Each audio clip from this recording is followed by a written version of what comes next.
আদম থেকে শুরু করে কিয়ামত পর্যন্ত মানব জাতির রোগ দ্বিতীয় কোনো রোগ নেই। একটাই রোগ, বারবার নানা রঙে, নানা রূপান্তরে, নানা বৈশিষ্ট্য নিয়ে, নানা চরিত্র নিয়ে, নানা ক্যামোফ্লেজ করে, নানা চেহারা নিয়ে একই রোগ বারবার বারবার মানব জাতিকে দংশন করতেছে, মানব জাতিকে ক্ষত বিক্ষত করতেছে। সেই রোগের নাম হলো শিরিক।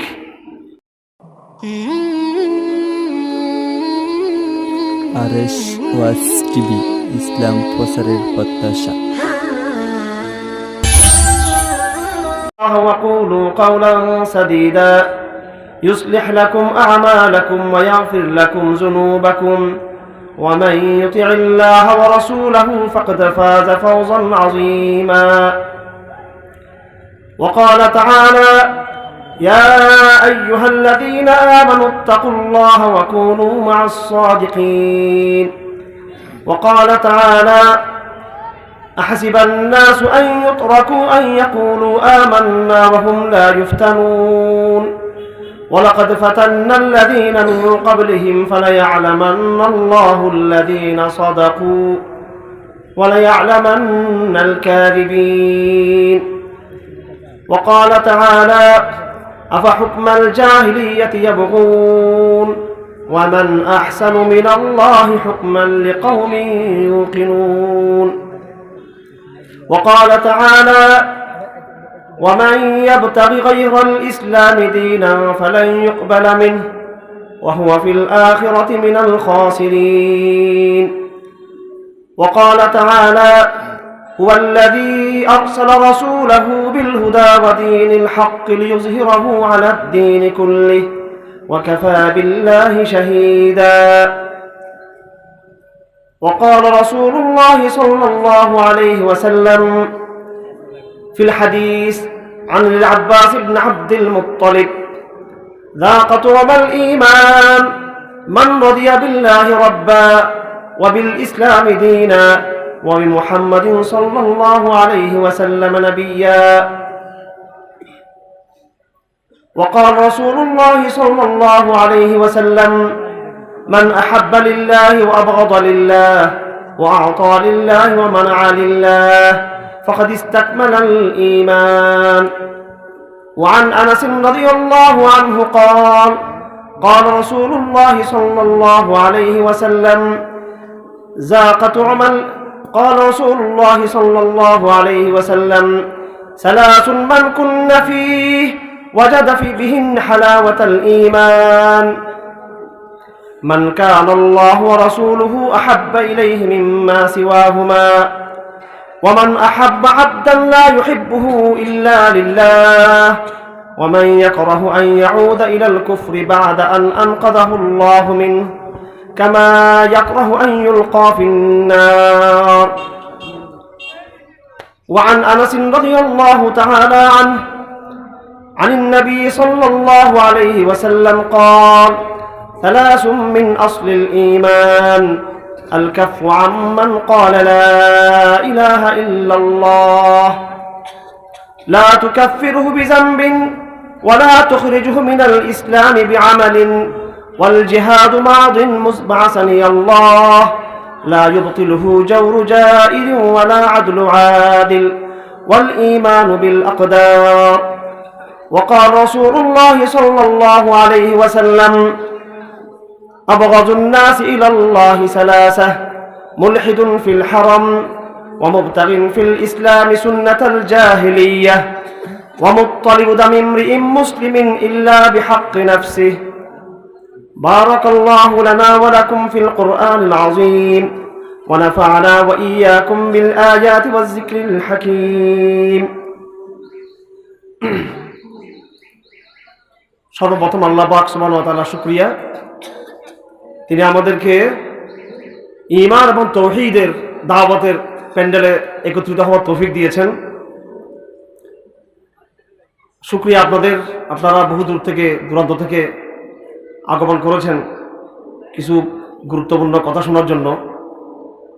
মুরব্বিয়ানে কেরাম রয়েছেন, এলাকার যুবকরা আছেন, তরুণ প্রজন্ম বিশেষ করে। আপনাদের সকলকে ধন্যবাদ। আল্লাহ পাক যেন আমাদেরকে আমাদের কথাগুলোকে সাহাবা বলা কথা হিসেবে বলার এবং সেই মতো আমল করার তৌফিক দান করেন। কথা বহু হচ্ছে, কথা আমার মনে হয় শুধু কথাই হচ্ছে, শুধু কোনো কাজে হচ্ছে না।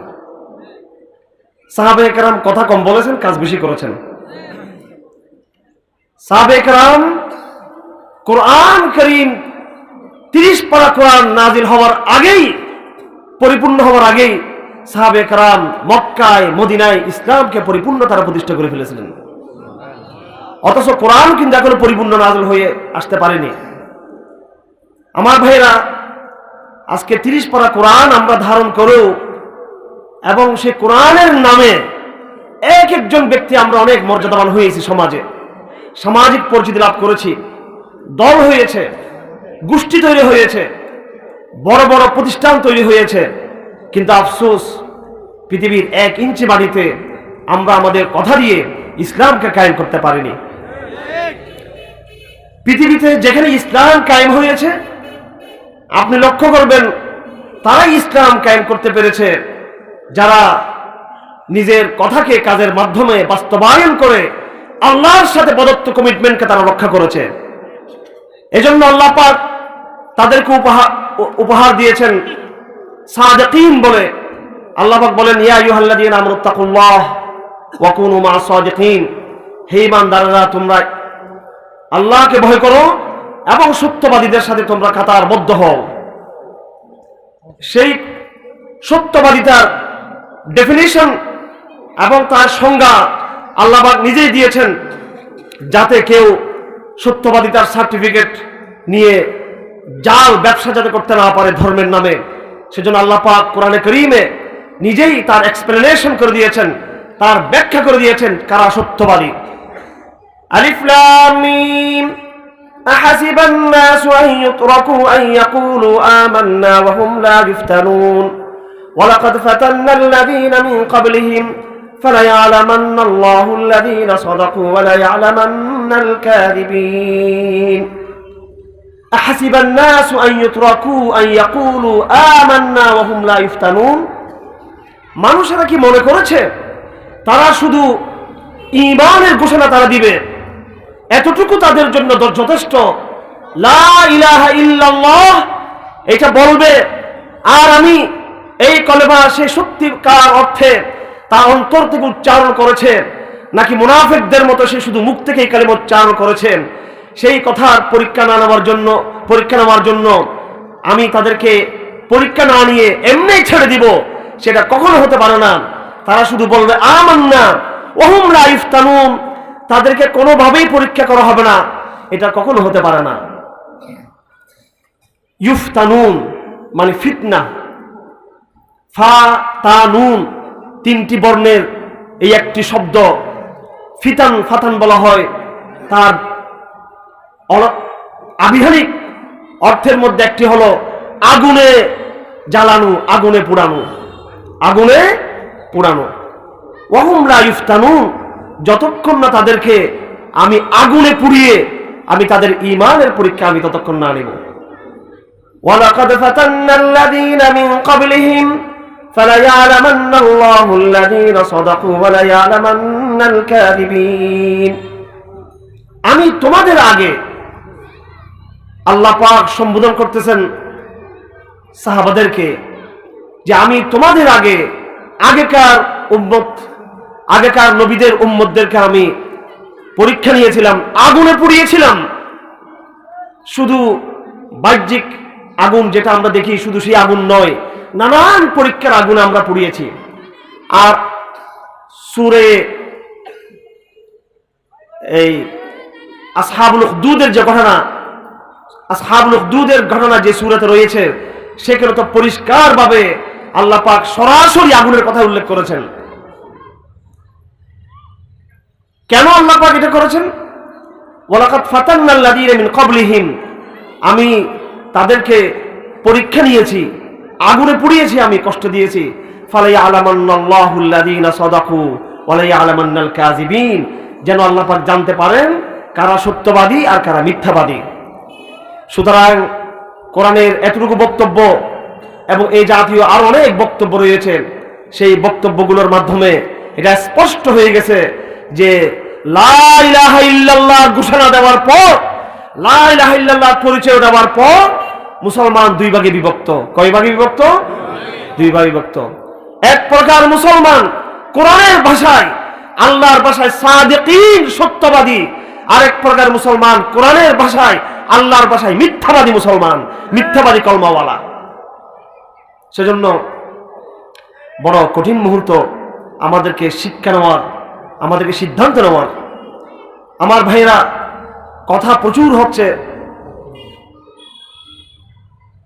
আদম থেকে শুরু করে কিয়ামত পর্যন্ত মানব জাতির রোগ, দ্বিতীয় কোনো রোগ নেই, একটাই রোগ বারবার নানা রঙে, নানা রূপান্তরে, নানা বৈশিষ্ট্য নিয়ে, নানা চরিত্র নিয়ে, নানা ক্যামোফ্লেজ করে, নানান চেহারা নিয়ে একই রোগ বারবার বারবার মানব জাতিকে দংশন করতেছে, মানব জাতিকে ক্ষত বিক্ষত করতেছে। সেই রোগের নাম হলো শিরিক।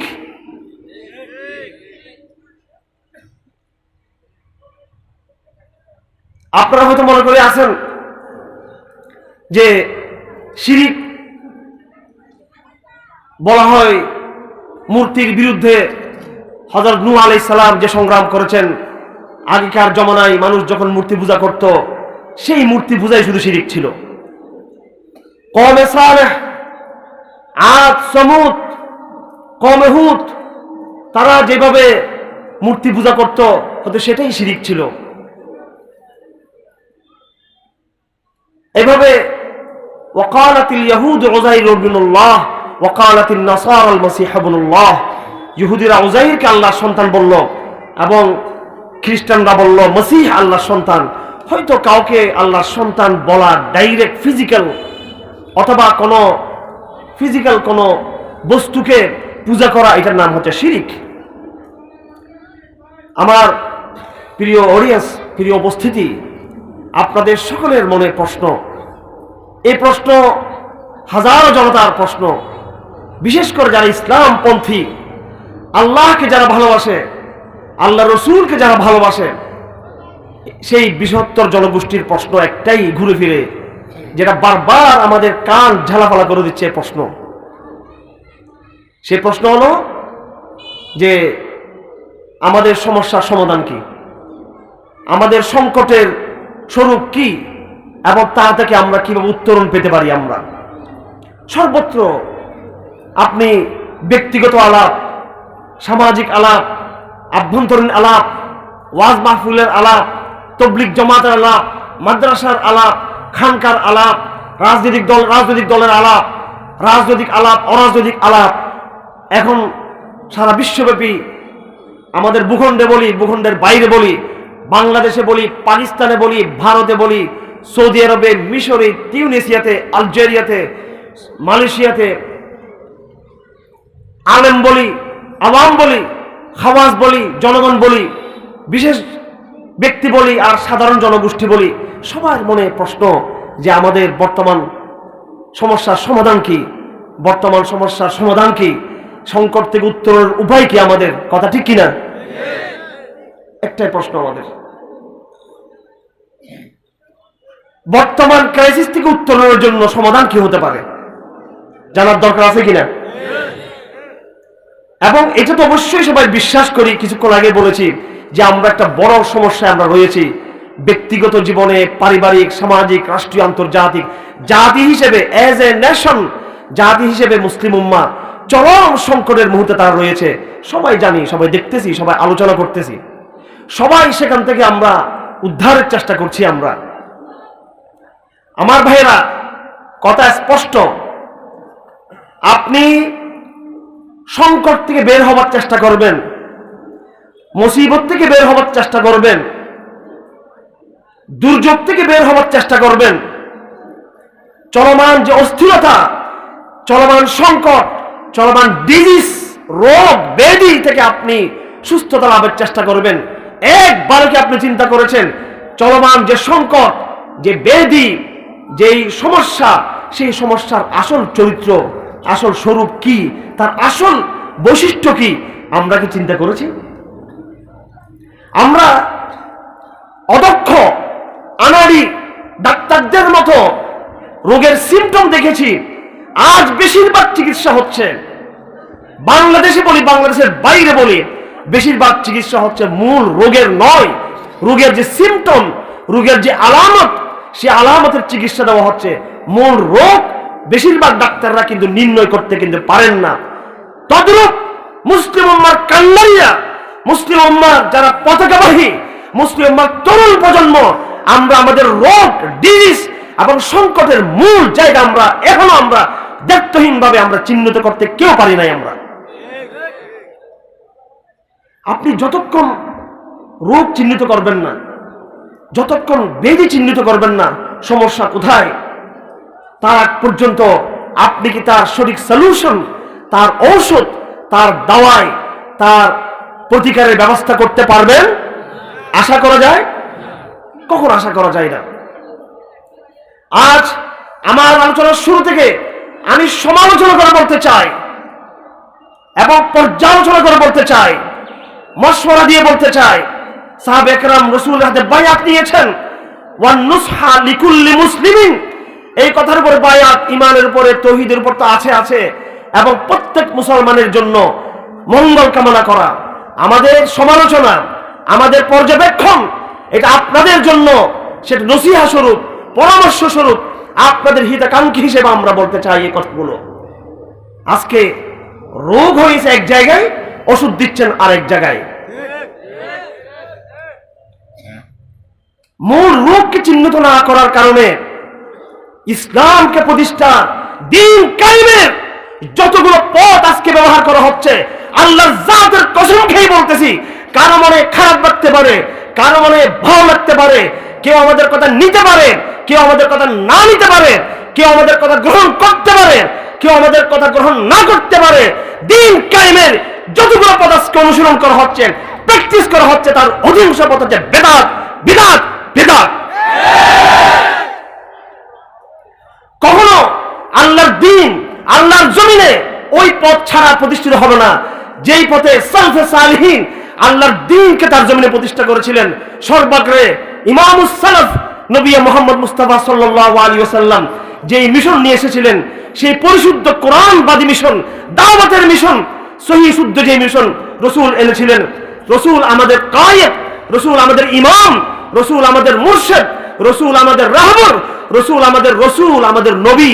সর্বশেষ কিয়ামতের দিন তিনি সুপারিশ করে আল্লাহর গজব থেকে তিনি প্রথম আমাদের রক্ষা করবেন। তিনি সে পথ দেখিয়ে দিয়েছেন। শুধু সে পথ দেখিয়ে যাননি, তিনি সেই পথ কিভাবে চলতে হবে একটি প্রজন্ম তিনি রেখে গেছেন, একটি জামাত রেখে গেছেন। ইতিহাসবিদরা বলেছে, পৃথিবীতে বহু সাহিত্যিকের জন্ম হয়েছে, সমরবিদের জন্ম হয়েছে, রাষ্ট্রনায়কের জন্ম হয়েছে, বিজ্ঞানীর জন্ম হয়েছে, দার্শনিকের জন্ম হয়েছে। মুহাম্মদ যে জমাত তৈরি করেছে, সেই জমাত কেউ রেখে দিতে পারেনি পৃথিবীতে। সাল্লাল্লাহু আলাইহি ওয়াসাল্লাম আল্লাযী আদ্দাল আমানা, যিনি আমানত পৌঁছিয়েছেন ঠিকঠাক মতো, ওয়া বাল্লাগার রিসালাহ, রিসালাকে সঠিকভাবে তিনি পৌঁছিয়ে দিয়েছেন, আমানত আদায় করেছেন। ওয়া জাহাদা ফিল্লাহ হাক্কাল জিহাদ, আল্লাহর পথে সর্বাত্মকভাবে তিনি জিহাদ করেছেন। হাত্তা আতাহুল্লাহুল ইয়াকিন, মৃত্যু পর্যন্ত তিনি তার সেই দাওয়াতের পয়গাম, কোরআনের পয়গাম মানব জাতির উদ্দেশ্যে তিনি চালিয়ে গিয়েছিলেন। তিনি এত বড় প্রজন্ম আর কেউ রেখে যেতে পারেনি। একটি মুকাম্মাল সহিহ জামাত তিনি রেখে গেছেন এবং উম্মাহকে বলে গেছেন, তোমরা বনী ইসরাইলের মতো নানা পথে প্রান্তে তোমরা বিভ্রান্ত হবে। তোমরা যদি বাঁচতে চাও, আমি একটি মানদণ্ড তোমাদের সামনে রেখে যাচ্ছি। সেই মানদণ্ড হলো মা আনা আলাইহি ওয়া আসহাবি, আমি এবং আমার সাহাবারা যেই পথে রয়েছে সেটাই তোমাদের স্ট্যান্ডার্ড, ইউর স্ট্যান্ডার্ড, এটা তোমার মাপকাঠি, তোমার মানদণ্ড। এই মানদণ্ড থেকে সামান্য তোমার ডানে যাবে, সামান্য বামে যাবে, সামান্য আগে এগিয়ে যাবে, সামান্য পিছনে যাবে, তুমি পদস্খলিত হবে। তুমি কাদের মতো? ইহুদিদের মতো পদস্খলিত হবে। এজন্য আজ তাগুতের দোষ ধরার আগে, জাহিলিয়াতের সমাজের ক্রিটিক এবং সমালোচনা করার আগে, আন্তর্জাতিক ওয়ার্ল্ড অর্ডার যেটা বর্তমান বিশ্বের সবচেয়ে গুন্ডা তন্ত্র যেটাকে আমরা বলি, কথা ঠিক কিনা? নাম দিয়েছে গণতন্ত্র, ঠিক আছে? এটা তার নাম গণতন্ত্র। মানবাধিকার, ধোঁকাবাজি, মিথ্যা, ফ্রড। পৃথিবীর ইতিহাসে মানবাধিকার শব্দের মতো ধোঁকাবাজি শব্দ আর কোনো শব্দ নাই। আমি ইতিহাসের জায়গা থেকে বলতেছি। এটা গণতন্ত্র, এটা ফাঁদ, শুধু মুসলমানদের জন্য নয়, পুরো মানব জাতির জন্য একটি ফাঁদ। আপনারা অনেকে মনে করবেন যে কথাগুলো আবেগ থেকে বলতেছি, ইতিহাসের জায়গা থেকে বলতেছি। আর আমারও বয়স হয়েছে এখন 47 থেকে 48-এ পড়তেছে সম্ভবত এখন। এবং আমাদের কলেজ বিশ্ববিদ্যালয়ের ব্যাকগ্রাউন্ড থেকে যারা এসেছেন, কেউ দিনের পথে আছেন, বেশিরভাগ দিনের পথে নেই, কারণ কেউ কেউ রাষ্ট্র ক্ষমতায় আছেন। আপনারাও কলেজ বিশ্ববিদ্যালয়ের ব্যাকগ্রাউন্ড থেকে গিয়েছেন। কেউ কেউ সুশীল সমাজ, কেউ ব্যবসায়ী, কেউ রাজনীতি করেন, কেউ ক্ষমতায় আছেন, কেউ ক্ষমতার বাইরে আছেন, কেউ বিসিএস ক্যাডার, কেউ ইঞ্জিনিয়ার, কেউ ডাক্তার। আপনাদেরকে আমি বলছি, পাশ্চাত্যের যে ভ্যালুজ, পাশ্চাত্যের যে মূল্যবোধ, আল কিয়াম, আরবিতে বলা হয় কিয়াম, বাংলায় বলা হয় মূল্যবোধ, এবং ইংলিশে বলা হয় ভ্যালুজ। যেই ভ্যালুজ গুলোকে গর্ব করে আজকে আমাদের শিক্ষা ব্যবস্থায় চালিয়ে দেওয়া হয়েছে। এবং এই আধুনিক শিক্ষা গ্রহণ না করা ছাড়া কেউ নিজেকে স্মার্ট মনে করে না। কেউ ভাগ্যিস যে এই শিক্ষা ব্যবস্থাকে আমাদের প্রজন্ম, মুসলিম বিশ্বের নাগরিকরা সেটা নিয়েছে চাকরির ধান্দার জন্য। এজন্য এই শিক্ষা ব্যবস্থা পড়ে তারা কিন্তু এইভাবে মুরতাদ হয়ে যাচ্ছে না, যেইভাবে ব্রিটিশ চিন্তা করেছিল এই শিক্ষা ব্যবস্থার মাধ্যমে পুরো প্রজন্মকে, মুসলিম জাতিকে মুরতাদ বানানোর জন্য, প্রটেস্ট্যান্ট বানানোর জন্য আগাগোড়া হয়তো ওইভাবে হয় নাই। আব্দুল মওদুদ বলেছেন, আম গাছে আমড়া ধরেছে। তারা শিক্ষা ব্যবস্থা দিয়েছিল আগাগোড়া আপনাকে নাস্তিক বানানোর জন্য, নাস্তিক পুরোপুরি হয় নাই, কিন্তু মোটামুটি আংশিকভাবে এই প্রজন্ম নাস্তিক হয়েছে, কথা ঠিক কিনা? কেউ স্বঘোষিত নাস্তিক, ওই শাহবাগের বেয়াদবদের মতো, যাদের বিরুদ্ধে আমরা 13 সালে প্রতিরোধ খেলা করেছিলাম। কথা মনে আছে আপনাদের? এটা রাজনৈতিক গল্প নয়, শাহবাগকে দেখিয়ে দিয়েছি 13 সালের ওই প্রতিরোধের মাধ্যমে। সংখ্যার মধ্যে আমরা তোদের চেয়ে অনেক বেশি। শুধু সংখ্যাধিক্যের গর্বে কিন্তু বিজয় আসে না, যেটা হেফাজত ইসলামের অনেকে মনে করছেন সংখ্যাধিক্য দিয়ে, শোনাউন দিয়ে, সেলিব্রিটিজম দিয়ে আল্লাহর জমিন, আল্লাহর দ্বীন প্রতিষ্ঠা হবে, মোটেও না। শোনাউন দিয়ে হবে না। হ্যাঁ, ওই সময় শোনাউনটা দরকার ছিল। শাহবাগিজমের বিরুদ্ধে আল্লাহ রসুলকে গালাগালি করতেছে, বেয়াদবি করতেছে, নাউজুবিল্লাহ।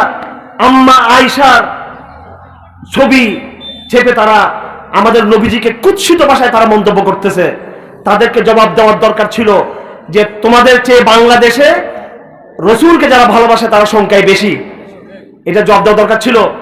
সেই লড়াই করেছে কই মাদ্রাসার ছাত্ররা, স্বীকার করতে হবে, যারা যেই ধারায় থাকেন না কেন মেনে নিতে হবে। ওই সময় আমাদের অনেক সুন্নি ভাইদেরকে দেখা যায় নাই, অনেক আহলে হাদিসের ভাইদেরকে প্রথমে আমরা পাই নাই, পরে তারা আসছেন। প্রথমে এই দেবন্দিয়তের বা কওমিয়তের যারা ছিলেন তারা পথে আসছে, এবং তারা তাদের রাজপথের বলিষ্ঠ আওয়াজ দিয়ে তারা প্রমাণ করে দিয়েছে এই দেশ আস্তিক্যবাদের, এই দেশ নাস্তিক্যবাদের না। কিন্তু কওমিরা যেই সংগ্রাম রাজনৈতিকভাবে শুরু করেছিল শাহবাগিজমের বিরুদ্ধে, যেই সাংস্কৃতিক সংগ্রাম তার রাজপথে করেছিল, আলহামদুলিল্লাহ সুম্মা আলহামদুলিল্লাহ, আল্লাহ পাক শাহবাগে কওমিরা সাময়িক হয়তো পরাজিত হয়েছে, আরেকটি প্রজন্ম আল্লাহ পাক তুলে দিয়েছেন। স্কুল থেকে, কলেজ থেকে, বিশ্ববিদ্যালয় থেকে, আধুনিক প্রজন্ম থেকে তুলে দিয়েছেন আরেকটি প্রজন্ম। বাংলাদেশে 13 সালের পরবর্তী আস্তিক্যবাদ নাস্তিক্যবাদের প্রশ্নে, আরো অধিক বিশুদ্ধবাদী তৌহিদের প্রশ্নে সেই সংগ্রাম করেছে আমাদের কলেজের, বিশ্ববিদ্যালয়ের ছেলেরা এবং মেয়েরা। আলহামদুলিল্লাহ। এক সময় বাংলাদেশে 21শে বইমেলা সাংস্কৃতিক সেকুলার সাংস্কৃতিক জোয়ারে আমরা ঠাঁই পেতাম না। আমাদের সংস্কৃতি সভ্যতা মূল্যবোধ ভেসে যাচ্ছিল 21এর বইমেলার জোয়ারে। সাহিত্য বললেই যেন সেকুলার, সংস্কৃতি বললেই সেকুলার, নান্দনিকতা বললেই সেকুলারিজম, সৌন্দর্য বললে সেকুলারিজম, প্রগতিশীলতা বললে সেকুলারিজম। আলহামদুলিল্লাহ, কলেজ বিশ্ববিদ্যালয় থেকে এমন এক প্রজন্ম দাঁড়িয়েছে, এমন লিটারেচার তারা তৈরি করেছে, প্রকাশনার জগতে এমন বই পুস্তক এসেছে। শাহবাগিজম হেফাজত ইসলামের কাছে রাজপথে যে পরাজয় বরণ করেছে, সাংস্কৃতিক জগতেও তারা সেই পরাজয় বরণ করেছে তাদেরই মতো কলেজ বিশ্ববিদ্যালয় পড়ুয়া ছাত্রদের কাছেই। সর্বশেষ বাংলাদেশের অবস্থা হলো, এখন তারা দুই দিক থেকে হতাশ।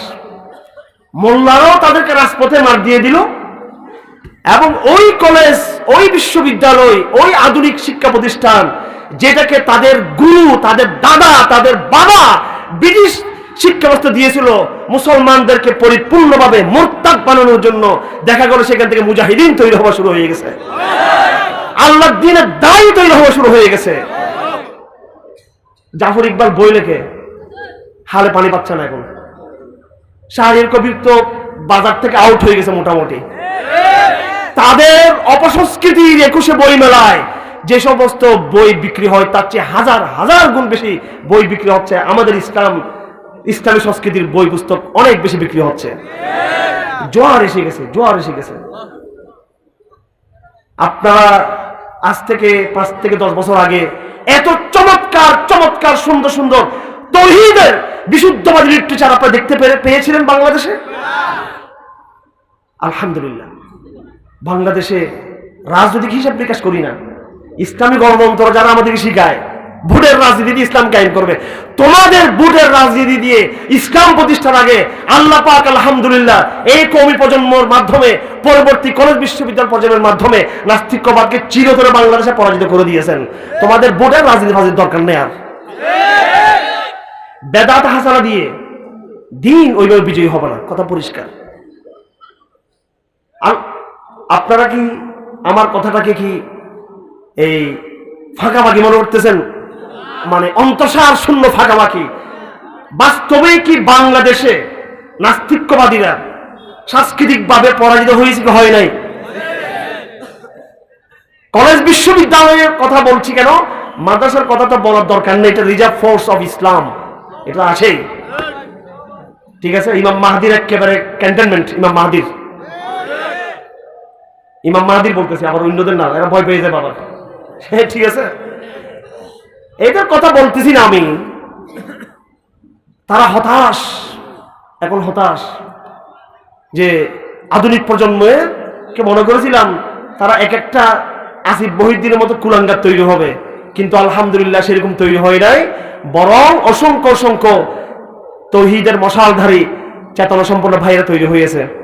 কয়েকদিন আগে এক নাস্তিক, সে কবেকার আমার একটা বক্তব্যকে কোট করে সে চ্যালেঞ্জ করলো যে আমি তার সাথে ডিবেট করতাম, মানে বিতর্ক করতাম। আমি বিতর্ক করব নাস্তিকদের সাথে। বাংলাদেশে দার্শনিক নাস্তিক নাই, আছে কিছু ধর্মবিদ্বেষী বেয়াদব। নাস্তিক হচ্ছে গ্রিক সভ্যতার দার্শনিকরা, কথা ঠিক কিনা? নাস্তিক হচ্ছে এই রোমান সভ্যতায় এবং পরবর্তী জমানায় ইসলামের জমানায় কিছু নাস্তিক ছিল, আমি নাম নিচ্ছি না কিছু লোকের। এরপরে আধুনিক জমানায় বেশ কিছু স্বনামধন্য নাস্তিক ব্যক্তিরা আছে যারা নবী মুহাম্মদ সাল্লাল্লাহু আলাইহি ওয়াসাল্লামকে গালাগালি করে না, কি করে না, গালি দেয় না। তারা একাডেমিক এথিস্ট, একাডেমিক এই অ্যাগনস্টিক, মানে তারা মনে করে স্রষ্টার অস্তিত্ব নেই। স্টিফেন হকিং এর নাম শুনেছেন আপনারা অনেকেই। সে তার দর্শন বিজ্ঞান চর্চা করতে গিয়ে একবার বলে আল্লাহ আছে, একবার বলে আল্লাহ নাই, কিন্তু এটা তার বিদ্বেষ নেই। আমি স্টিফেন হকিং এর যিনি সিনিয়র একজন আমাদের চট্টগ্রামে, তিনি মারা গিয়েছেন এবং তিনি সাম্রাজ্যবাদের বিরুদ্ধে বেশি কথা বলেন, সেজন্য নোবেল পুরস্কার পান নাই। আবার বাংলাদেশের সরকারগুলোকে তিনি তেল বেশি মালিশ করেন না, এই জন্য বাংলাদেশেরও তিনি কোনো ভালো উল্লেখযোগ্য পুরস্কার তিনি পান নাই। ডক্টর প্রফেসর জামাল নজরুল ইসলাম 1 নম্বর বিজ্ঞানী বাংলাদেশের, মারা গিয়েছেন। ওনাকে জিজ্ঞেস করেছিলাম যে স্টিফেন হকিং কি নাস্তিক নাকি? তিনি বলেছেন যে ও ওইভাবে নাস্তিক না, সে আমার 2 বছর জুনিয়র, এইভাবে জব দিয়েছেন। যারা একাডেমিশিয়ান, একাডেমিক গবেষণা করে, পড়াশোনা করে, তারা আল্লাহ রসুলের সাথে বেয়াদবি করে না। তারা বলে যে আমরা এটা পাই নাই বা ওটা পাইছি, এরকম তারা বলে। বাংলাদেশে এরকম শিক্ষিত কোন নাস্তিক নাই। শাহবাগ হচ্ছে কিছু বেবিচারী, এরা কি করে? জেনা করে। কি করে? জেনা করে। তারপরে আর এগুলো হচ্ছে মূর্তি পূজক। একেবারে বাংলাদেশে সেগুলোদেরকে চিন্তা ভয় করবেন না, বুঝে আসছে? এরা কয়েকটা উপাদান দিয়ে তৈরি। একটা হলো কমিউনিজম, ওই যে রাশিয়া থেকে আসছে কমিউনিজম। এগুলো আমি ইতিহাস বহু ঘাটাঘাটি করছি। আমি রাশিয়া থেকে কমিউনিজম যখন হিন্দুস্তানে যখন আসে, প্রথম কমিউনিজমের মতবাদ গ্রহণ করে হিন্দুরা নাকি মুসলমানরা? হিন্দুরা। এক তো কমিউনিজমের নাস্তিকতা, এরপর হিন্দুত্ববাদ, এই দুটা জগাখিচুড়ি হয়ে বাংলাদেশে এসে আবার ভ্রান্ত সুফিবাদ তারা পেয়েছে। ভ্রান্ত ওই সুন্নিদের সুফিজম, তো ভ্রান্ত সুফিজম, ভ্রান্ত দরবেশগিরি, আর হিন্দুদের পৌত্তলিকতা আর কমিউনিজম সবটা মিলিয়ে একটা অসভ্য, অভদ্র, বর্বর, অশিক্ষিত, অবৈজ্ঞানিক প্রজন্ম হয়েছে, শাহবাগে তৈরি হয়েছে। একটা মৌলিক গ্রন্থ নেই এদের সায়েন্সের, আমি চ্যালেঞ্জ, একটা মৌলিক গ্রন্থ নাই এদের সায়েন্সের উপরে। সবগুলো 3rd class, 2nd class, 4th ক্লাসে পাস করছে সবগুলো। সায়েন্স থেকে ভালো করে পড়ালেখা করে নাই। বড় বড় সাংবাদিকদের নাম নিলে, একটা চোর সামিয়া নাকি রহমান ধরা পড়েছে কিছুদিন আগে। দশক ধরে তারা ইসলামকে নিয়ে, আল্লাহকে নিয়ে, রসুলকে নিয়ে, ইসলামের ঐতিহ্যকে নিয়ে, ইসলামের হেরিটেজকে নিয়ে, ইসলামের ইতিহাসকে নিয়ে তারা তুচ্ছ তাচ্ছিল্য করেছে। আল্লাহ তাকে আহ্বান করে দিয়েছেন। আরো কত চোর এরকম এই প্রফেসররা আছে, মিডিয়া ব্যক্তিত্ব আছে, আপনি কল্পনা করতে পারবেন না, কোনো যোগ্যতা নেই এদের। ঠিক আছে? আমি বাংলাদেশে একজন বিজ্ঞানীর নাম জানি ভালোভাবে, যিনি এখন বাংলাদেশের শ্রেষ্ঠ বিজ্ঞানী। তবে আমি তাদের সাথে আমাদের কিছু মাসলাগত বিরোধ রয়েছে, যেমন বিভিন্ন বিষয়ে, রমজানের চাঁদ দেখার বিষয়ে, অথবা ইসলামের কিছু মডারেট ব্যাখ্যা তারা দান করেন কিছু কিছু বিষয়ে।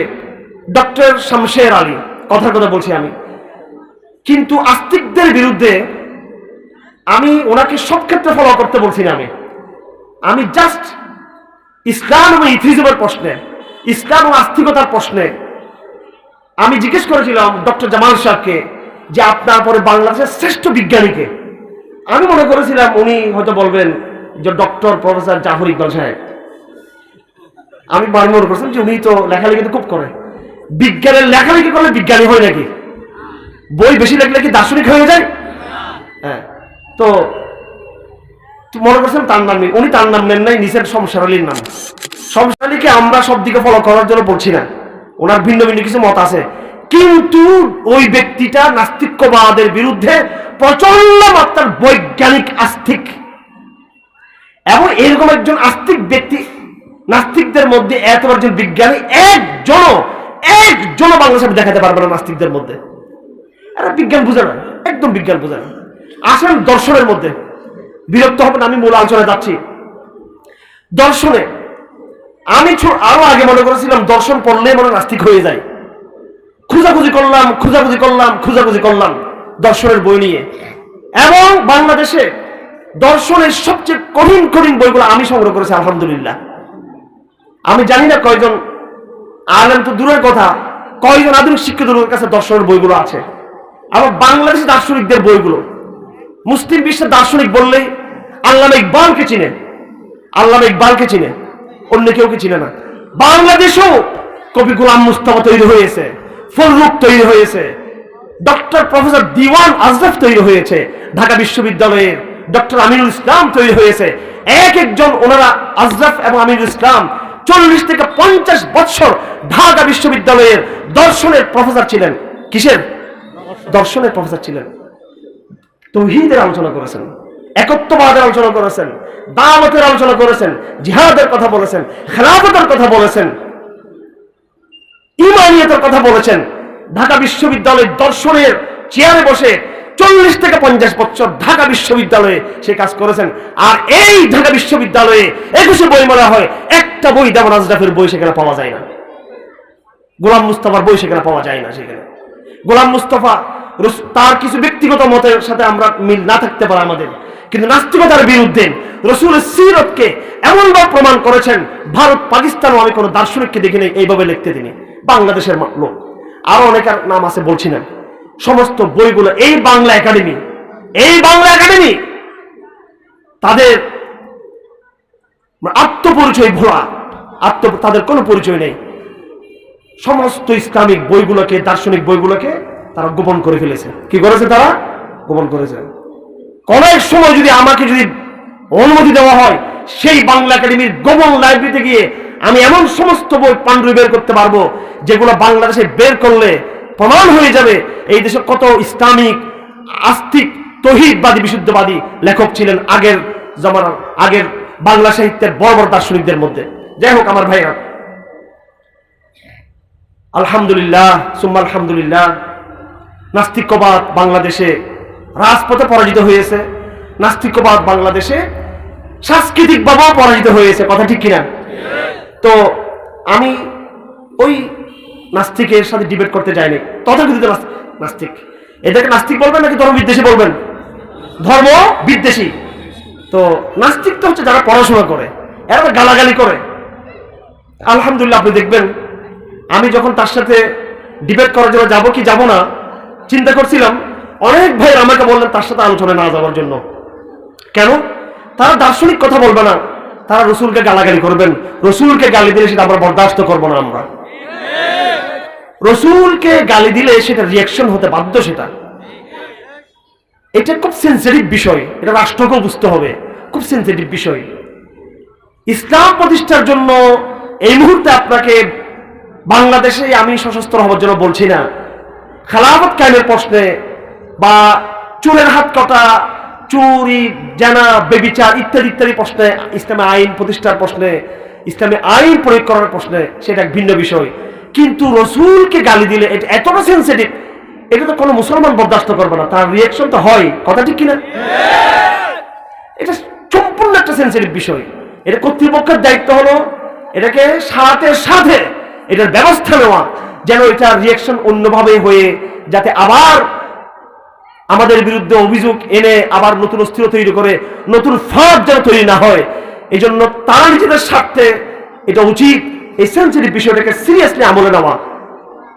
ইসলাম কায়েমের প্রশ্নে এনাফ সময় দিতে রাজি আছি আমরা, ধাপে ধাপে আপনারা আগান। ইসলামী শরীয়ত কায়েমের প্রশ্নে বোঝাপড়ার সময় দিতে রাজি আছি আমরা। কোরআনের বিধান কায়েমের প্রশ্নে আলোচনা হবে, কথাবার্তা হবে, ডিবেট হবে, অনেক কিছু হবে। কিন্তু আপনি রসুলকে বলবেন নাউজুবিল্লাহ, নাউজুবিল্লাহ, নাউজুবিল্লাহ, রসুলকে আপনি বলবেন, তার মধ্যে নাউজুবিল্লাহ এগুলো আর মুখে আনতেছি না। এটা কি কোন একজন মুসলমান, একজন হুজুর হওয়ার দরকার নাই, মুজাহিদ হওয়ার দরকার নাই, এই দল সেই দল কর্মী হওয়ার দরকার নাই। একজন আওয়াম বেনামাজি সে মদ খাচ্ছে, সেও কি এটা বরদাস্ত করবে? বরদাস্ত করবে? বাংলাদেশের মানুষ নামাজ না পড়তে পারে, রোজা না রাখতে পারে, হজ না করতে পারে আওয়াম মানুষ, কিন্তু আল্লাহ রসুলকে জান দিয়ে তারা ভালোবাসে, জান দিয়ে ভালোবাসে। একজন আরবিকে রসুল জিজ্ঞেস করেছেন, এই মা আদাত্তালাহা, কিয়ামতের জন্য তুমি কি তৈরি নিয়েছো? আরবি জিজ্ঞেস করেছিল তার আগে, ইয়া রসুল কিয়ামত কবে আসবে? রসুল বলেছেন, তুই আদা ব্যাপারী জাহাজের কি খবর নিবি? কিয়ামতের কি প্রস্তুতি নিয়েছো যে তুমি কিয়ামতের খবর নিচ্ছ? তো সে সহজ সরল জবাব দিল, আমি তো কিচ্ছু করি নাই, তবে আপনাকে আমি ভালোবাসি আর আল্লাহকে ভালোবাসি। রসুল এটা শুনে অবাক হয়ে গেছেন। রসুল বললেন, আল মারউ মা মান আহাব্বা, মানুষ যাকে ভালোবাসে তার সাথে জান্নাতে থাকবে।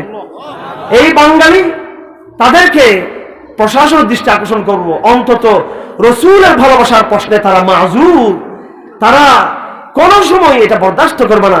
রসুলকে গালাগালি করা হোক, রসুলের অবমাননা করা হোক, রসুলকে বিদ্বেষ দেওয়া হোক, কথা ঠিক কিনা?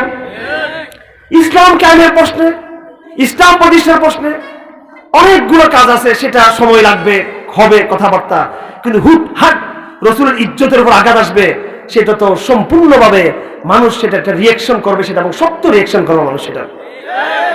এই জন্য বাংলাদেশে যারা আছে এরা রসুলকে যারা গালি দেয়, আমি এটা বলতে চাচ্ছিলাম, সেই গালিটা কোনো আসলে দর্শনের জায়গা থেকে না, বিজ্ঞানের জায়গা থেকে না, এরা আসলেই এরা হচ্ছে বিয়াদব, মলউন, তাদের উপর আল্লাহর লানত, ফেরেশতাদের লানত, মানব জাতির লানত তাদের উপরে।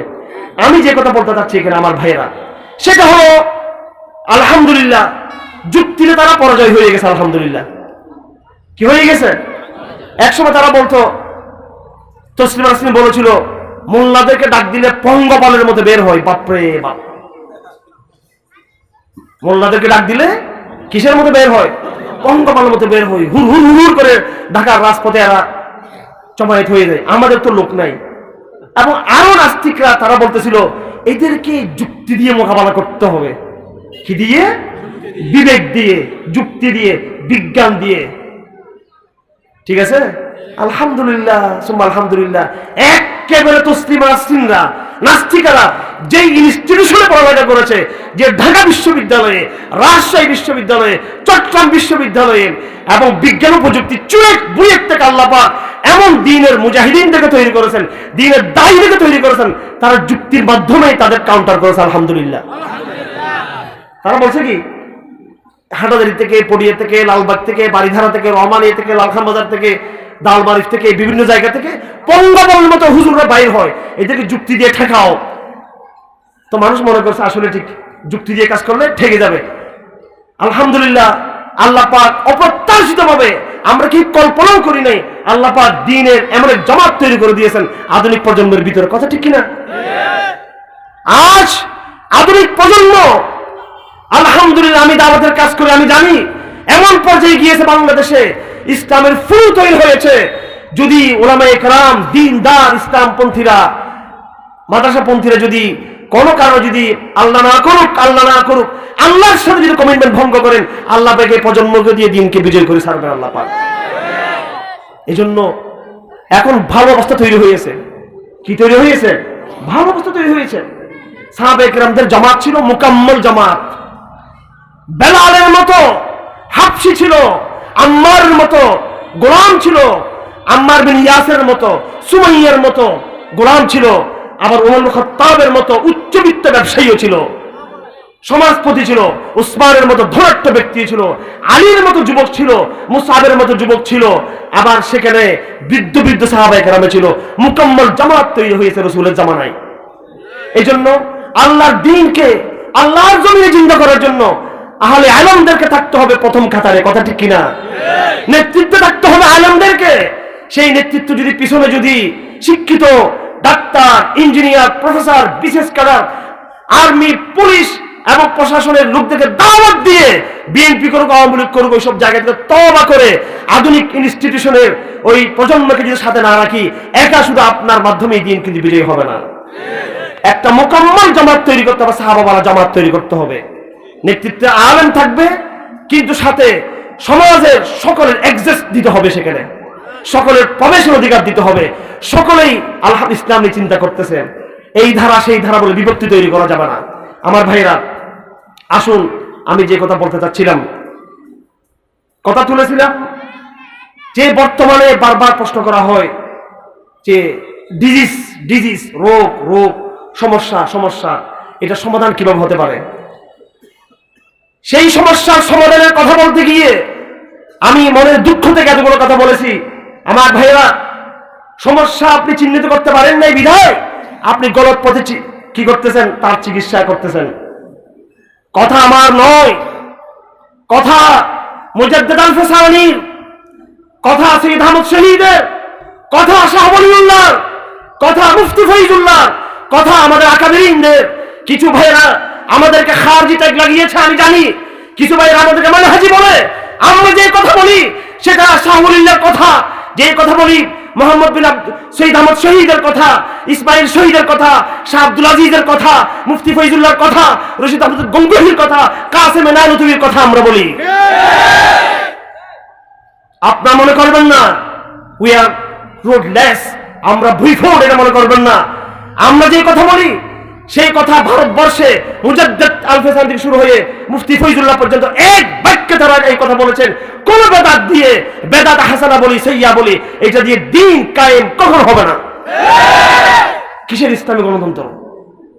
কেন রাজপথে ইয়ে করেন? কেন দাওয়াতের কথা বলেন না? কেন ইবাদতের কথা বলেন না? কেন ইমানের কথা বলা হয় না? কেন খেলাফতের কথা সুস্পষ্ট বলা হয় না? খেলাফত আমাকে এরদোগান থেকে ভিক্ষা নিতে হবে খেলাফতের বিষয়? খেলাফত ওইও বলবো যে রাসূল সাল্লাল্লাহু আলাইহি সাল্লাম খেলাফতের কথা বলেছেন। গজওয়াতুল হিন্দের কথা আপনি মুখ দিয়ে উচ্চারণ করতেছেন না কেন? আপনি ভয় পেয়ে যাচ্ছেন? আপনি কি এটা বললে কি এখন শুরু করে দিচ্ছেন আপনি? সেটা রাসূলের ভবিষ্যৎবাণী। আল্লাহ মাহমুদ শফি রহমতুল্লাহ আলাইহি তো বলতেন। আপনি তো খুব বেশি দাবি করেন যে আমি ওনার উত্তরসূরি, এই সব জায়গাতে এই টার্ম তো আপনি ইউজ করেন না। আপনি কেন বলেন না ইসলাম বিজয়ের আলা ইন্নাল ঈমান হিনা তাকাউল ফিতনু বিশ-শাম, আলা আন্নাল ঈমান হিনা তাকাউল ফিতনু বিশ-শাম, আলা আন্নাল ঈমান হিনা তাকাউল ফিতনু বিশ-শাম।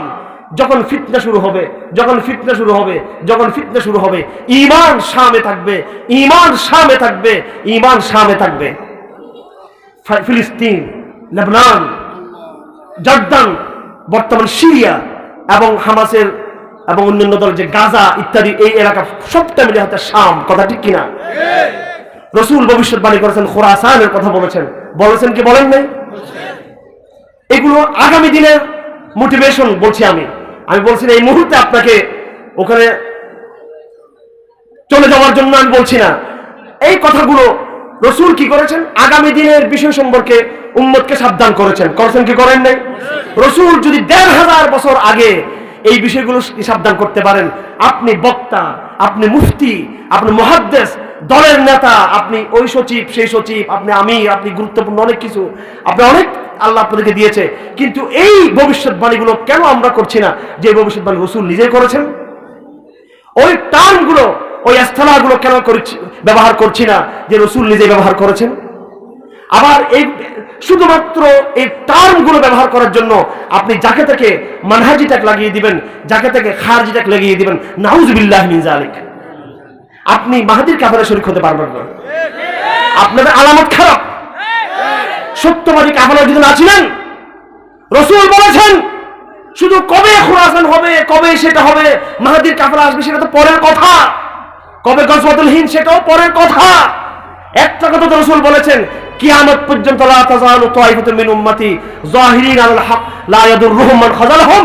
কিয়ামত পর্যন্ত একটা দল থেকেই যাবে, থেকেই যাবে, থেকেই যাবে সব সময়। এক সেকেন্ডের জন্য, এক মুহূর্তের জন্য এই জামাত বন্ধ হবে না। বলছেন কিনা? আপনার কি একটু মনে চাই না যে আমি কি সেই সাহায্যপ্রাপ্ত জামাতের প্রতি আমার কোনো ভালোবাসা আছে কিনা? অথচ আপনি ইসলামের কর্তৃপক্ষ, মানুষ আপনার কাছে যাচ্ছে ফতোয়ার জন্য, ওয়াজের জন্য, ইসলামের রাজনীতির জন্য, খানকার জন্য। আপনার দায়িত্ব ছিল মানুষকে তো সঠিক পথের সন্ধান দেওয়া। রাসূল যেটা বলে গিয়েছেন, একটা তায়েফ এবং সূরা সাহায্যপ্রাপ্ত জামাত থাকবে কিয়ামত পর্যন্ত। আল্লাহ রাসূল বলেন তারা সাহায্যপ্রাপ্ত হবে। কেউ যদি তাদেরকে সাহায্য না করে তাদের কিছু আসা যায় না। খাজাল বলা হয় সাহায্য না করা। আমার ভাইরা, দ্বীন কায়েম হবে। দ্বীন কি হবে? আমাদের আপনাদের আলটিমেট গোল, লক্ষ্য হচ্ছে আল্লাহর জমিনে আল্লাহ দ্বীনকে কায়েম করা। কথা ঠিক কিনা? যারা এই স্বপ্ন দেখবে না, শুধু দ্বীন পালন করবে, শুধু কি করবে? দ্বীন পালন করবে। যে আমি নামাজ পড়তেছি যথেষ্ট, এনাফ। আমি রোজা রাখতেছি, এনাফ। আমি হজ করতেছি, এটা এনাফ। আমি একটা এতিমখানা চালাই, এটা এনাফ। মাহফিলে চাঁদা দিচ্ছি, এটা যথেষ্ট। দ্বীনকে কায়েম করা আর টুকটাক তাবলীগের মাধ্যমে কিছু প্রচার করব, ওরে বাপরে বাপ, দ্বীনকে কায়েম করা, প্রতিষ্ঠা করা এত কষ্ট আমার পক্ষে সম্ভব নয়। তাহলে আপনি সুন্দরভাবে ইহুদি ধর্ম গ্রহণ করতে পারেন, খ্রিস্টান ধর্ম গ্রহণ করতে পারেন, ওখানে এই সমস্ত কষ্ট নেই। আসলে ওই ধর্মগুলো কিন্তু কি পাবেন না, ওখানেও কিন্তু কষ্ট আছে। আবার ক্রুসেডের যুদ্ধ আছে খ্রিস্টান ধর্মে, আর ইহুদি ধর্ম কিন্তু দাজ্জালের বাহিনী আছে, এরাও বলবে যুদ্ধ করার জন্য আপনাকে। কোথায় যাবেন আপনি? আর বলবো তো এক কাজ করে বৌদ্ধ ধর্ম গ্রহণ করে গেলে, ঠিক আছে? ওখানে বৌদ্ধ ধর্ম সবচেয়ে বড় খুনি, চীনে মারতেছে, উইগুরে মারতেছে, মায়ানমারে মারতেছে, ঠিক আছে? জীব হত্যা মহাপাপ, এদের ধর্ম আছে জীব হত্যা মহাপাপ, আর মুসলিম হত্যা মহাপুণ্য, ঠিক আছে? নাউজুবিল্লাহ। তো আপনি কোথায় যাবেন? আপনি বলতেছেন ইসলাম ধর্মে এত মারামারি কেন? তো অন্য ধর্মে কি শান্তি নাকি? শুধু ইসলাম শান্তির ধর্ম, কখন যখন আত্মসমর্পণ করবে তখন শান্তি। আমার ভাইরা, যাই হোক, আমি ওয়াজ করি না, আমি ক্লাস করি, ক্লাস নেই, আমি মোটিভেশন করার চেষ্টা করি, কথা দীর্ঘায়িত করবো না। একটা মেসেজ দিতে চাই, বার্তা দিতে চাই আপনাদেরকে। আপনারা কি দিন কায়েমের স্বপ্ন দেখেন? দিন কায়েমের স্বপ্ন যদি দেখে থাকেন, যদি দিন কায়েমের স্বপ্ন দেখে থাকেন, তাহলে দিন কায়েম রাসূলের পথে, সাহাবাদের পথে, সালাফের পথে দিন কায়েম করবেন, নাকি বেদাতের প্রচলিত পন্থায়, মডারেট পন্থায় দিন কায়েম করবেন? ঠিক আছে, কথা ক্লিয়ার। হযরত মালিক বিন আনাস বলেছেন, লা ইউসলিহাল্লাহু আখির হাদিহিল উম্মতি ইল্লা বিমা আসলাহা বিহা আউওয়ালাহা বিহি আউওয়ালাহা। আল্লাহ পাক এই উম্মতের শেষ অংশকে ওইভাবে পরিশুদ্ধ করবেন, সংস্কার করবেন, উম্মতের আগের অংশকে আল্লাহ পাক যেভাবে সংস্কার করেছিলেন। উম্মতের আগের অংশকে অনেকে জিজ্ঞেস করে, সাহাবে কেরাম সত্যের মাপকাঠি কিনা? সাহাবে কেরাম সত্যের মাপকাঠি কিনা? এখানে সাহাবে কেরাম সত্যের মাপকাঠি কি না, এই ব্যাপারে উসুলের ভাষা হচ্ছে মাপকাঠি, সাপকাঠি, এগুলো পরে আসছে শব্দগুলো, এটা নিয়ে পরে আলোচনা আসবো। বিতর্ক আছে এটা নিয়ে মুসলমানদের মধ্যে। একদল বলে মাপকাঠি বলা যাবে না এইভাবে, উলামায়ে কেরাম বলে না, সাহাবে কেরাম সত্যের মাপকাঠি। আমার বক্তব্য হলো শুধু সাহাবায়ে কেরাম না, পুরা সালাফ আমাদের সত্যের মাপকাঠি। আমাদের সাহাবারা তো মাপকাঠি, তাদের ছাত্ররাও মাপকাঠি, ছাত্রদের যারা ছাত্র তারাও মাপকাঠি, পুরো জামাত সত্যের মাপকাঠি। এটা আমাদের স্ট্যান্ড। আমাদের আকীদা সালাফের মানদণ্ডে বিচার করতে হবে, আমাদের নামাজ সালাফের মাপকাঠি বিচার করতে হবে, আমাদের হজ পুরো সালাফের মাপকাঠি বিচার করতে হবে। শুধু সাহাবা নয়, আব্দুল্লাহ ইবনে মাসউদ নয়, তার ছাত্র আলকামাকেও আমরা সত্যের মাপকাঠি মনে করি আমরা, যেহেতু তিনি সালাফ, যেহেতু তিনি কি। আবার সেটা আমার আপনার কথা নয়, রাসূল নিজে সেটা দিয়ে গেছেন যে ওনাদেরকে মানো, ওনাদেরকে কি করে মানো, ঠিক আছে? এই জন্য পুরো জামাতের প্রতি আপনারা আস্থা রাখবেন, কথা ঠিক আছে? জামাতে সাহাবা, জামাতে তাবিঈন, জামাতে তবে তাবিঈন, পুরো 3 প্রজন্ম মিলে সালাফ। কয় প্রজন্ম মিলে? 3 প্রজন্ম মিলে। আল্লাহু আকবার। আল্লাহর নবী শুধু দিন প্র্যাকটিস করেন নাই, নিজে দেখিয়ে দিয়েছেন। এরপরে সাহাবাদের দল রেখে গেছেন। কি রেখে গেছেন? সাহাবাদের দল। ইতিহাসবিদরা বলে এরকম জামাত আর কেউ তৈরি করতে পারে নাই। পারছে? কে তৈরি করতে পারছে? কোন নবী পারছেন কিনা? এরকম জামাত তৈরি করতে পারেন নাই। ছোটখাটো জামাত টিকে নেই, সেটা কোন দার্শনিক পারে নাই, কেউ পারে নাই। আব্রাহাম লিঙ্কন পেরেছেন, কার্ল মার্কস পেরেছেন। কমপ্লিট জামাত, একটা সম্পূর্ণ স্বয়ংসম্পূর্ণ জামাত তৈরি করেছেন রাসূল সাল্লাল্লাহু আলাইহি ওয়াসাল্লাম। সুবহানাল্লাহ। এমন জামাত তৈরি করেছেন, সেই জামাত আরেক জামাত তৈরি করেছে তাবেঈন নামে। তাবেঈনের জামাত আরেক জামাত তৈরি করেছে তবে তাবেঈন নামে। উম্মত কোথায় গুমরাহ হবি তোরা? তোদের ভিত্তি তো ফাইলিং তো বহুত কঠিন, এরা ঠিক কিনা? কি পদ্মা সেতুর পাইলিং, ঠিক আছে? এগুলো তো একেবারে আটলান্টিক সাগরের পাইলিং। এমন পাইলিং রাসূল করা মাটির তলে গাঁথতে এমন মজবুত ভিত্তি রাসূল স্থাপন করেছে, এই উম্মত কখনো কিয়ামত পর্যন্ত সবাই গুমরাহ হতে পারবে না। কিছু হয়তো আংশিক ডানে বামে গুমরাহ হবে, উম্মতের মূল ধারা কখনো গুমরাহ হবে না। কোরআন শরীফ ভালো করে বুঝতে হবে।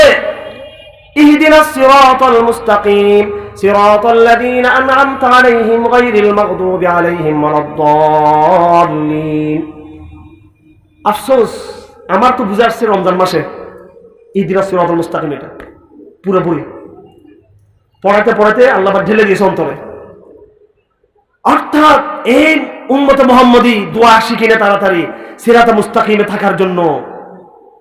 দুটি সম্প্রদায় আগে আসছিল, এদেরকে আমি নেতৃত্ব দিয়েছিলাম। এক হচ্ছে ইহুদি, 2 নম্বর খ্রিস্টান। তাদেরকেও নেতা হিসেবে পাঠিয়েছিলাম, লিডার অফ সিভিলাইজেশন, সভ্যতার নেতা হিসেবে পাঠিয়েছিলাম তাদেরকে। কাদেরকে? ইহুদিদেরকে। পুরো ইহুদি জাতি ধ্বংস হয়ে গেছে, মুশরিক হয়ে গেছে, বেদাত করেছে, তারা নবীদেরকে হত্যা করেছে। তারপর পাঠালাম কাদেরকে? মানব জাতির রাহবর হিসেবে খ্রিস্টানদেরকে। তারাও পুরো জাতি হিসেবে নষ্ট হয়েছে। খবরদার, এবার দোয়া কর, গায়রুল মাগদুবি আলাইহিম, আল্লাহ এমন সিরাতে মুস্তাকিমের হেদায়েত দান করো যেন ইহুদিদের মতো পথভ্রষ্ট না হয়, যেন খ্রিস্টানদের মতো পথভ্রষ্ট না হয়।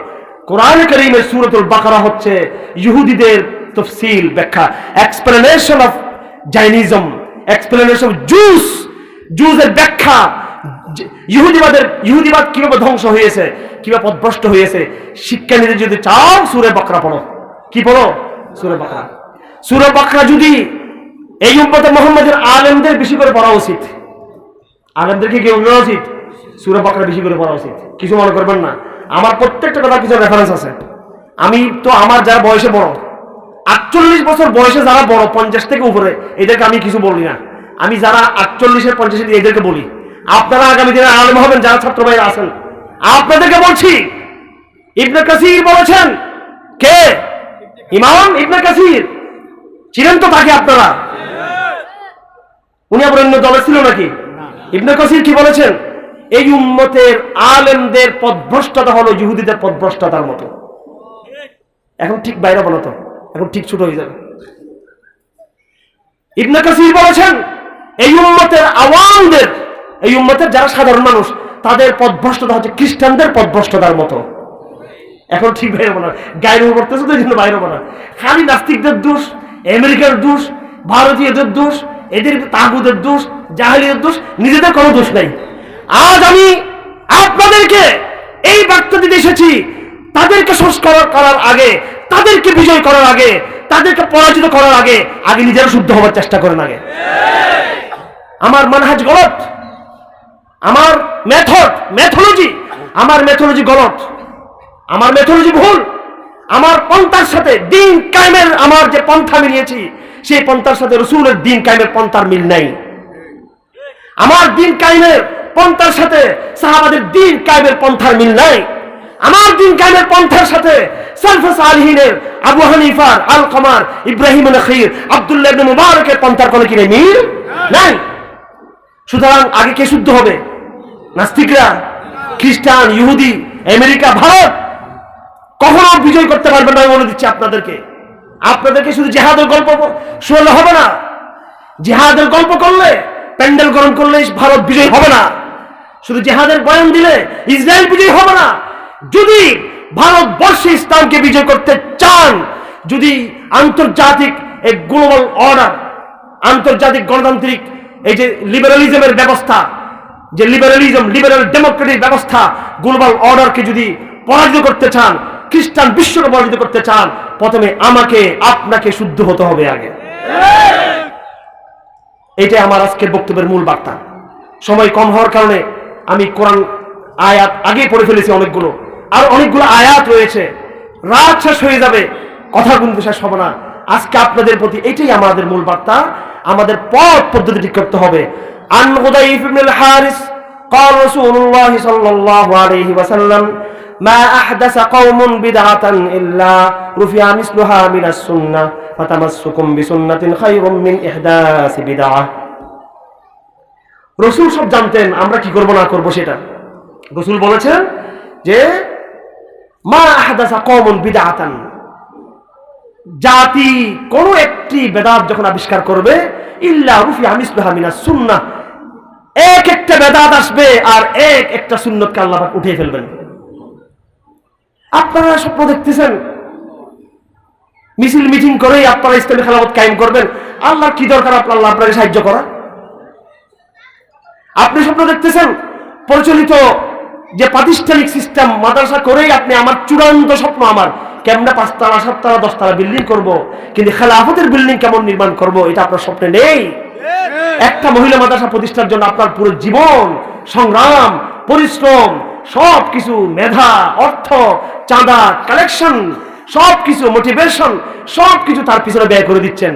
একটু সময় কি ব্যয় করতে পারেন না? গাছতলায় বাসতলায় বসে যান দিনের তালিম নিয়ে, আল্লাহ অবশ্যই তার দিনকে জিন্দা করবে। প্রাতিষ্ঠানিক বিশাল বিশাল সিস্টেম, বিশাল বিশাল একাডেমিক ভবন হোক না, সেটা ওইটাকে মকসদ কেন বানালেন আপনার? এটা মাধ্যম, দিন বিজয়ের মাধ্যম। সেই দিন বিজয়ের মাধ্যমকে আমি আমার মকসদ বানিয়ে ফেলেছি, আমার আলটিমেট গোল বানিয়ে ফেলেছি। আমি ওয়াহাবি আন্দোলনের সময় এই অর্থাৎ ভারত বিরোধী, এটা ওয়াহাবি আন্দোলন হচ্ছে ব্রিটিশদের নাম দেওয়া। কার নাম দেওয়া? ব্রিটিশের নাম দিয়েছে বদনাম করার জন্য। এখন জঙ্গিবাদ বলে না, ইসলামের কথা বললে কি বলে? জঙ্গিবাদ বলে। ঠিক আছে, আর এখন তো ওয়াহাবি বললে খাচ্ছে না। তো সেই সময় ব্রিটিশরা জঙ্গিবাদ শব্দটা পায় নাই, এই দুষ্ট লোকগুলো ছিল না, মিডিয়া ছিল না, 71 টিভি ছিল না, এটা শিখতো তারা ব্রিটিশরা। ঠিক আছে, একেবারে শত্রু চিনতে ভয় করবেন না, শত্রু চিনতে কি করবেন না, ভয় করবেন না। বাংলাদেশে এটা একবার আওয়ামী লীগের খুশি করার জন্য, বিএনপিকে খুশি করার জন্য, আর্মিকে খুশি করার জন্য, পুলিশের খুশি করার জন্য দরকার নেই কোনো কিছু। আল্লাহকে খুশি করার জন্য বলে একেবারে মরে যাবো, কোনো দরকার নেই কেউ খুশি করা। আমি আপনাদেরকে বলছি, বাংলাদেশের শত্রু হচ্ছে একেবারে ইসলাম বিদ্বেষী নাস্তিকরা শুধু। আপনি কোনোভাবে এই দেশের হিন্দুদের সাথে মারামারিতে যাবেন না আপনি। ঠিক আছে, এই দেশের হিন্দুরা এদের কন্যারা উস্কানি মারে। ঠিক আছে, এদের সাথে কিসে যাবেন না, ক্লাসে যাবেন না। এই দেশের কোন রাজনৈতিক দলের সাথে আপনি ফ্রিকশনে যাবেন না, ক্রাইসিসে যাবেন না বেশি একটা। পুলিশের সাথে আর্মির সাথে যাবেন না। একেবারে আমার কাছে ডাটা আছে, ডাটা ডাটা ডাটা। আপনি কাদিয়ানীদেরকে চিনেন ভালো করে? কি চিনেন? কিচ্ছু জানেন না কি করতে চায় না। আপনারা জানেন কাদিয়ানীরা রসুলকে বিশ্বাস করে না। আমার কাছে এটা কোনো গুরুত্ব নেই তেমন, এটা তো সবাই জানে রসুলকে বিশ্বাস করে না। ওদের কাজ বাংলাদেশে রসুলকে বিশ্বাস না করার, বিশ্বাস প্রচার করা, এটাই ওদের কাজ না বাংলাদেশে। কিচ্ছু জানেন না আপনি, আমাদের নেতাদেরও খবর নাই। কাদিয়ানীদের ভয়ঙ্কর এজেন্ডা আছে বাংলাদেশকে ইহুদিদের হাতে বুঝাই দেওয়ার জন্য। হ্যাঁ, ওরা জীবনে বাঙালিদেরকে, রসুলের পরও একজন রসুল আছে গোলাম আহমদ কাদেরী, বাঙালিকে খাওয়াইতে পারবেনি সেটা। বাঙালি যে পাগল, যে রসুলের পাগল, ঠিক আছে, নামাজ নেই, কালাম নেই, দাড়ি নেই, কিন্তু রসুলের কি আশেক, এগুলো জীবনে কাদিনী বানাতে পারবে না। কিন্তু কাদিনী গোপন ভাবে চক্রান্ত করে যাচ্ছে, সেটা হলো পুরো বাংলাদেশকে ভারতের পেটের ভিতরে ঢুকিয়ে দেওয়ার জন্য, ইসরায়েলের পেটে ঢুকিয়ে দেওয়ার জন্য। একেবারে চক্রান্তের মূল হচ্ছে কাদিয়ানীরা। আচ্ছা, কাদিনী তো দেখা যায় না। কাদিনী দুই প্রকার। নাম নিব এখন? নাম নিলে তো আবার এখানে অনেকে আবার খারাপ মনে করবে। আরএফএল আছেন, আরএফএল সবাই বলে আরএফএল কাদিয়ানী। আরএফএলের বাপ প্রথম আলো, কাদিয়ানীদের আশ্রয়দাতা। বাংলাদেশে সাংস্কৃতিক জগৎ, কি জগৎ? সাংস্কৃতিক জগৎ, মিডিয়া জগৎ, সাংস্কৃতিক জগৎ, এদেরকে চিনতে ভুল করবেন না। এরা সরাসরি আমাদের শত্রু। এরা আমাদের কি, এদের সর্বক্ষণ কাজ হচ্ছে, সাংস্কৃতিক জগতের কাজ হচ্ছে মুসলমানদেরকে চিরতরে নিশ্চিহ্ন করে দেওয়া। চিরতরে কি করে দেওয়া? আমি আগেও বলেছি, আখেরি জামানায় বাংলাদেশে মুসলমানদের জন্য দুটো সমস্যা তৈরি হবে হাদিসের ভাষার মতো। একটা হলো হিন্দুস্তান কেন্দ্রিক, কি কেন্দ্রিক? আর একটা হচ্ছে ইসরায়েল কেন্দ্রিক, কি কেন্দ্রিক? ইসরায়েল কেন্দ্রিক। বুঝাচ্ছে শেষ জমানায় এটাই দুটো সমস্যা। খ্রিস্টানরা না বুঝে তাদের ফাঁদে পা দিচ্ছেন। এই জন্য এই দেশের সাংস্কৃতিক জগৎকে ভালো করে চেনার চেষ্টা করবেন। এরা চাইবে আপনি রাজনৈতিক কোনো মারামারিতে যাবেন না। হিন্দু বৌদ্ধ খ্রিস্টানদের সাথে কোনো কি যাবেন না, মারামারি যাবেন না। ঠিক আছে, প্রশাসনের সাথে কি করবেন না, মারামারিতে যাবেন না। আমি এটা আবার কারো তামাশ করে বলতেছি না, আমি শত্রু চিনিয়ে দিচ্ছি। ঠিক আছে, খাল কেটে কুমিরেরা বুঝেন তো? কুমির এখন কোথায় জানেন? কুমির কোথায়? কুমির দিল্লিতে। কুমির কোথায়? তেলাবিবে। তেলাবিবে কুমির।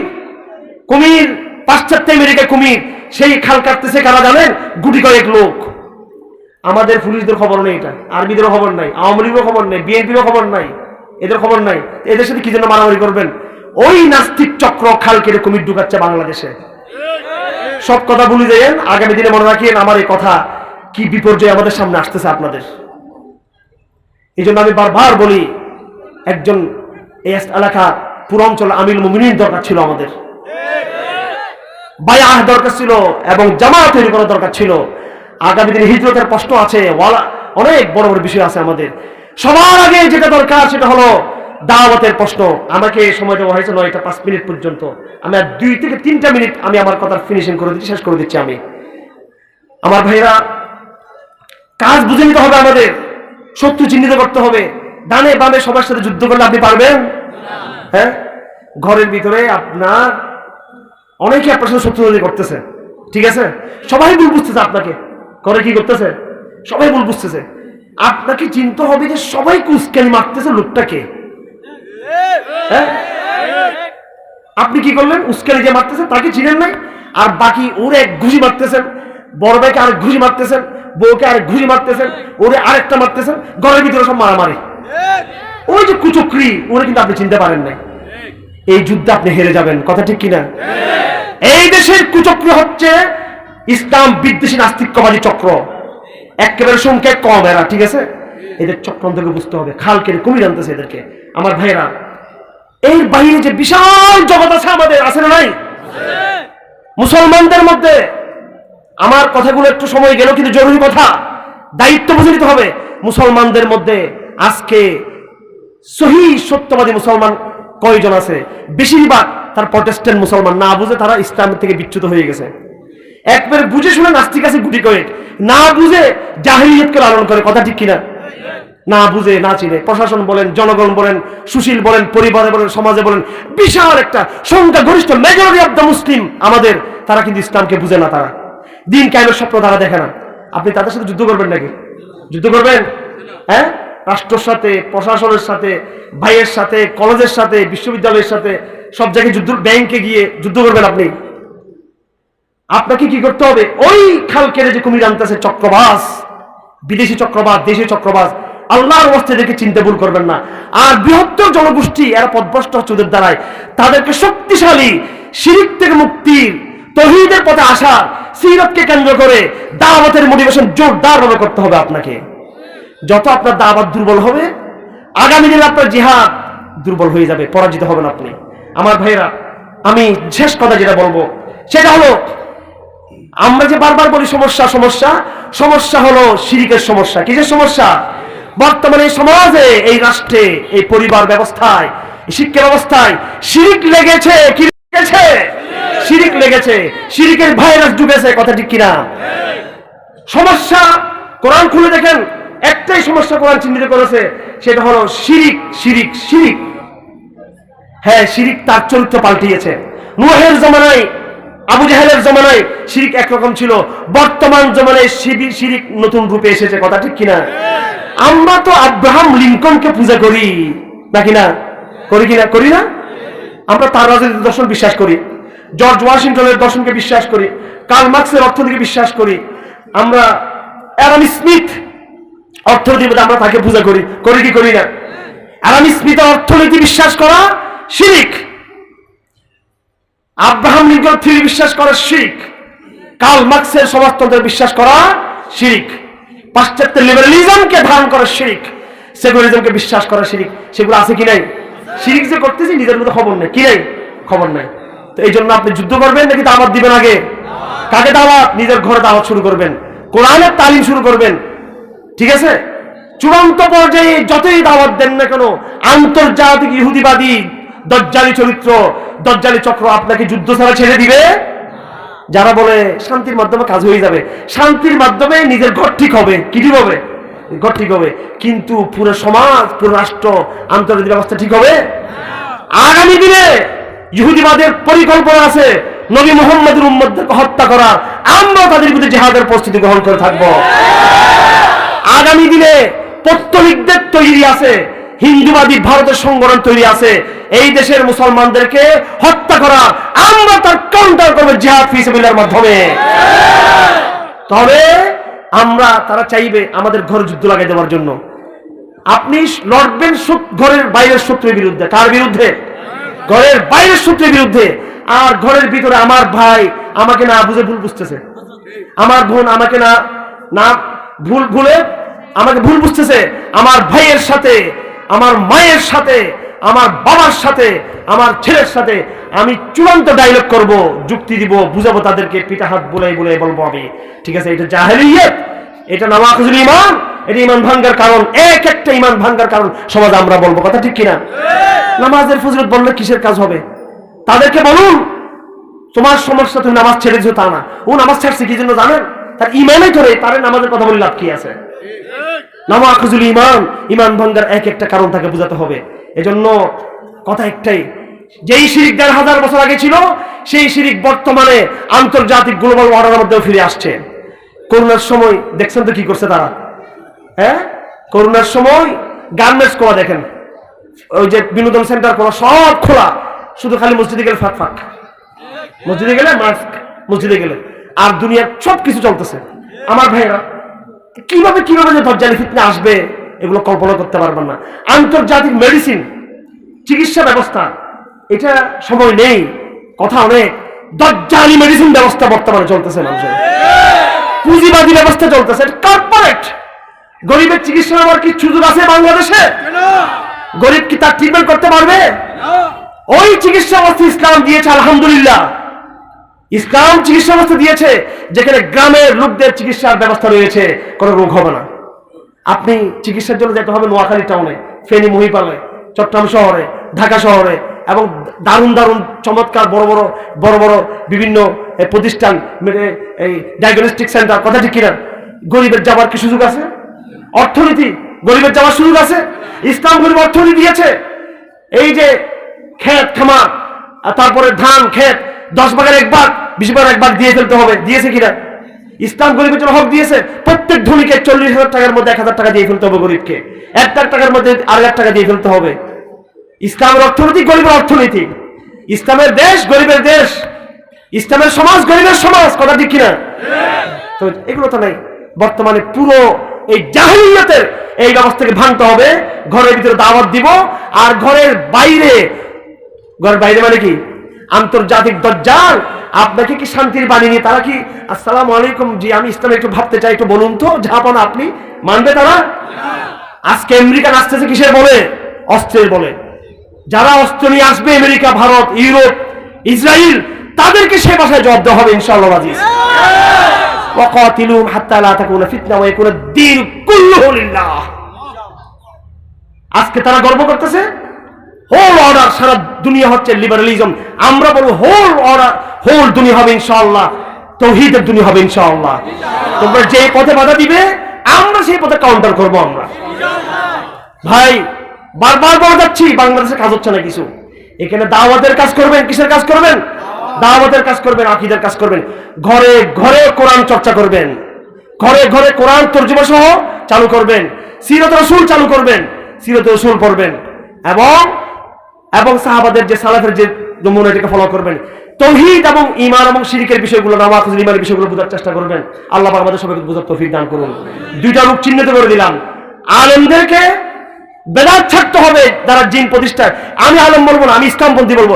সকল ইসলামপন্থীকে সকল প্রকার বেদাতে হাসানা ছাড়িয়া সালফে সালিহিনের তরিকা মানহাজের মাধ্যমে দিন কায়েমের চেষ্টা করতে হবে, কথা ঠিক কিনা?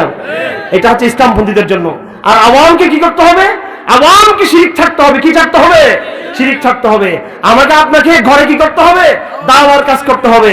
আগামী দিনে আন্তর্জাতিক যে ইহুদি খ্রিস্টানদের চক্রান্ত রয়েছে, তাকে জিহাদের মাধ্যমে সলিউশন করার প্রস্তুত থাকতে হবে, আগাম প্রস্তুত থাকতে হবে। বার্তা পরিষ্কার। আল্লাহ পাক সুবহানাহু ওয়া তাআলা আমাদের সকলকে তৌফিক দান করুন। কাম টু কোরআন, আসুন কোরআনের দিকে ফিরে যাই। কাম টু সিরাত রাসূল, কাম ব্যাক সুরাত রাসূল, সিরাত রাসূলের দিকে আমরা ফিরে যাই। আসুন সাহাবাদের জীবনের দিকে ফিরে যাই, আসুন সালফে সালেহদের জীবনের দিকে ফিরে যাই। ইনশাআল্লাহ সালাফ ওয়ালা একটা জামাত তৈরি হলে ইনশাআল্লাহ আল্লাহ পাক আল্লাহর জমিনে আল্লাহ দ্বীনকে কায়েম করবেন ইনশাআল্লাহ আজিজ। ইনশাআল্লাহ আমরা আশাবাদী, আমরা আশাবাদী। আমরা আল্লাহ থেকে চাই আল্লাহর এই জমিনে বাংলাদেশে একটা সহি কাফেলা আমাদেরকে দান করুক। বহু সেলিব্রিটিজম দেখেছি, বহু সুরাউন দেখেছি।